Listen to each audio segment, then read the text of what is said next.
My Twitter responses are unfortunately riddled with sentiments like this. I like this infographic though because it refers to a human fetus as a person who is quote unquote using my property. So thanks for that. Pro-aborts, this is a truly bizarre analogy that you've drummed up. First off, in the US, other than in Texas, it's actually not legal to use lethal force to defend just your property.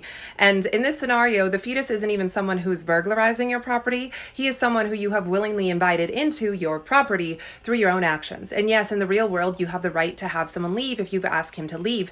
You don't necessarily have the right to use lethal force. You'd have to prove in a court, or at least under investigation, that this person was an imminent threat to your life in some way. And then there are states like California where a squatter can actually establish rights. You may have invited him onto your property. Now you want him to leave, but after a certain point, he has a right to be there. And then there are states where you legally don't have the right to use lethal force to defend even yourself.